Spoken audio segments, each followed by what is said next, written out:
আমেরিকার সম্ভাব্য হামলার আশঙ্কায় থমথমে পরিস্থিতি সৃষ্টি হয়েছে গোটা মধ্যপ্রাচ্যে।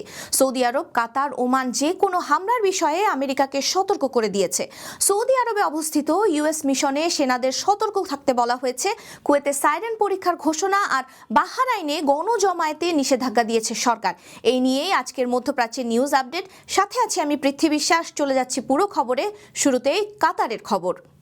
যুক্তরাষ্ট্র ও ইরানের মধ্যে উত্তেজনা বাড়ায় কাতারে অবস্থিত মার্কিন আল উদিদ বিমান ঘাঁটি থেকে সেনা সরিয়ে নিয়েছে যুক্তরাষ্ট্র।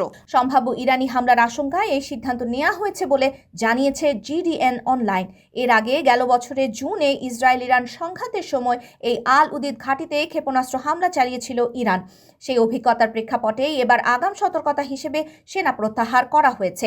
এদিকে সৌদি আরব, কাতার ও ওমান এই তিন দেশ যুক্তরাষ্ট্রকে ইরানে হামলা না করার আহ্বান জানিয়েছে।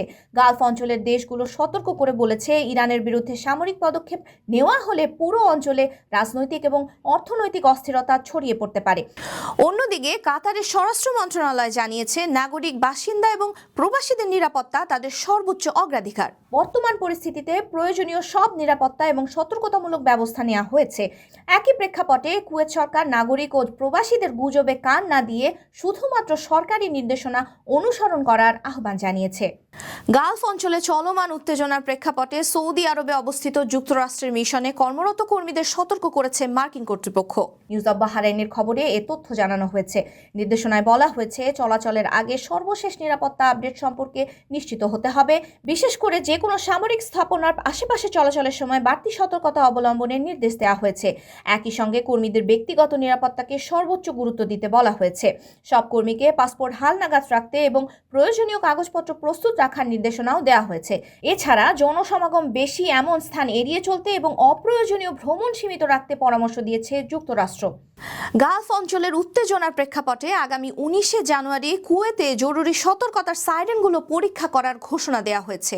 ঘোষণায় জানানো হয়, এটি একটি রুটিন চেকআপ এবং জরুরি প্রস্তুতির অংশ।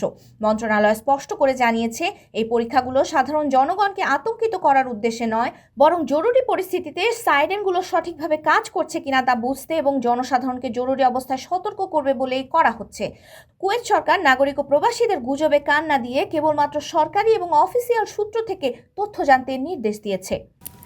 বাহরাইনে যে কোনো ধরনের সমাবেশ এবং গণজমায়েতের বিষয়ে নিষেধাজ্ঞা দিয়েছে নিরাপত্তা কর্তৃপক্ষ। কোনো ধরনের গণজমায়েতের বিরুদ্ধে কঠোর আইনি ব্যবস্থা নেয়ার হুঁশিয়ারি দিয়েছে বাহরাইনের পুলিশ। যদিও এই ঘোষণা এসেছে চাকরি প্রার্থী বাহরাইনি নাগরিকদের বিষয়ে, তবু দেশটিতে থাকা প্রবাসীদেরও এসব সতর্কবার্তা মানা প্রয়োজন। এছাড়া ইরানের সম্ভাব্য মার্কিন হামলার বিষয়েও সতর্ক থাকা দরকার বলে মনে করেন প্রবাসী বাংলাদেশিরা। বাহরাইন একটি দ্বীপ দেশ হলেও বাহরাইনে আছে মার্কিন নৌবাহিনীর ৫ম ফ্লিটের সদর দফতর।